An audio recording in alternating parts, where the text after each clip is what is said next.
लिया गया एक फैसला जिसने पूरे भारतीय उपमहाद्वीप की दिशा बदल दी। अंग्रेजों को एक ऐसा आदमी की तलाश था, बिना मतभेद किए दो देशों के बीच बाउंड्री लाइन खींची जाए। उस समय ऐसा क्या हालत थे जिससे यह फैसला लिया गया और क्यों इसकी वजह से लाखों लोगों ने अपना घर छोड़ना पड़ा? क्या यह फैसला बंटवारे की लकीर थी या फिर फ्यूचर की सबसे बड़ी जख्म जो आज हम लोग सहन करना पड़ रहा है?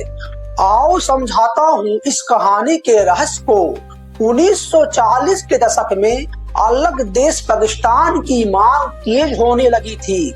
3 जून 1947 को लॉर्ड माउंटबेटन ने घोषणा किया, इंडिया को आजादी मिलेगी लेकिन 2 हिस्सों में बटेगा, एक इंडिया और दूसरा पाकिस्तान में। लेकिन 2 देशों की बाउंड्री क्या होगा? सीमा तय करने के लिए एक ऐसा व्यक्ति की तलाश थी जो बिना मतभेद का बंटवारा कर सके। ब्रिटिश सरकार ने सर रेडक्लिफ को चुना। 8 जुलाई 1947 रेडक्लिफ भारत पहुंचे।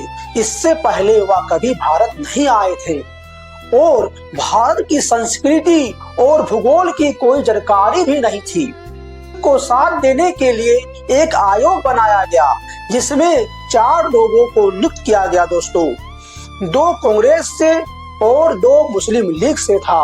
उन्हें सिर्फ 5 हफ्ते का समय दिया गया था और पंजाब और बंगाल के क्षेत्रों में लगभग 4.5 लाख स्क्वायर किलोमीटर क्षेत्र को बंटवारा करना था। सैकड़ों हजार गांव बांटना था, लेकिन वे भी राजनीतिक दबाव में था दोस्तों।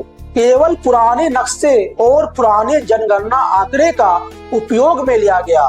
बंटवारे का आधार एक ही था, जहां मुस्लिम ज्यादा पाकिस्तान होगा, जहां हिंदू और सिख ज्यादा वह भारत होगा। इतने कम समय में कोई शहर देखना तो दूर, पूरे देश का नक्शा भी ठीक से समझ पाना मुश्किल था। ये जल्दबाजी में लिया गया फैसला था दोस्तों।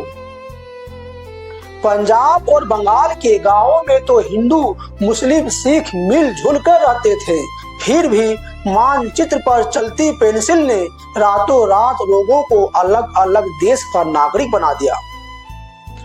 उसे मालूम नहीं था कि 2 देशों के बीच खींची लाइन के कारण तबाही होगा। उसे ये भी अंदाज नहीं लगा पाया कि उसके बंटवारे से बड़े पैमाने पर हिंसा और विस्थापन होगा। लाहौर को लेकर सबसे ज्यादा बहस हुई दोस्तों। यहाँ मुस्लिम आबादी ज्यादा थी, लेकिन व्यापार और उद्योग हिंदू और सिखों के हाथ में था। रेडक्लिफ पहले लाहौर को भारत को दिया, फिर सोचा कि पाकिस्तान के पास कोई बड़ा शहर नहीं होगा। अंत में लाहौर को पाकिस्तान में शामिल किया गया ताकि नया देश के पास एक बड़ा शहर रहे। गुरदासपुर भारत में रखा गया, जिसे कश्मीर तक रास्ता बना रहा। बाद में यही फैसला कश्मीर विवाद की एक बड़ी वजह बना। 15 अगस्त 1947 को भारत और पाकिस्तान आजाद हुआ, लेकिन नई सीमाओं की घोषणा 17 अगस्त को की गई। इन 2 दिनों के दौरान लोगों को यह स्पष्ट नहीं था कि वे किस देश का हिस्सा है। विभाजन के दौरान बड़े पैमाने पर पलायन हुआ। लगभग 2 करोड़ लोगों ने अपना घर छोड़ा। इंसानी इतिहास का शायद सबसे बड़ा जबरन पलायन है दोस्तों। दुर्भाग्य से कई स्थानों में हिंसा भी हुई, जिसमें भारी जनहानि हुई।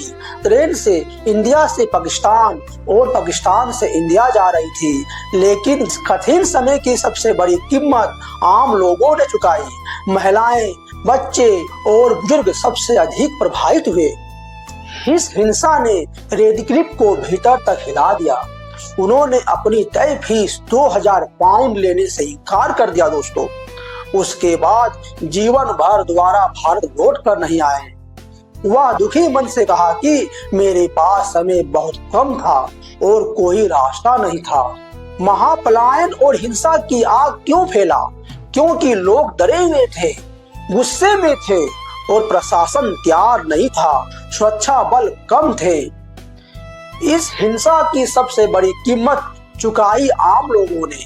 जहां पंजाब में हालत खराब थे, वहीं बंगाल में महात्मा गांधी ने हिंसा रोकने की कोशिश किया। उन्होंने उपवास किया और लोगों से शांति बनाए रखने की अपील की। कुछ समय के लिए कोलकाता में हालत सुधरे।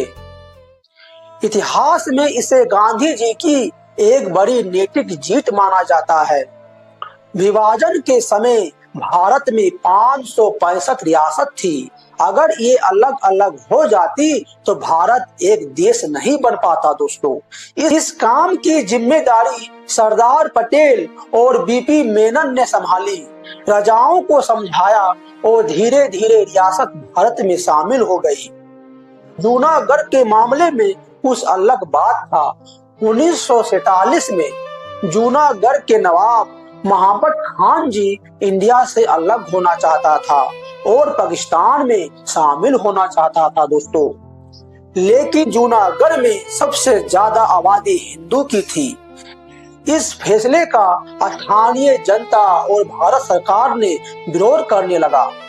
सरदार पटेल के दखल और आरजी हुकूमत आंदोलन के कारण जूनागढ़ के नवाब दबाव में आ गया और वे जूनागढ़ छोड़कर कराची चले गए।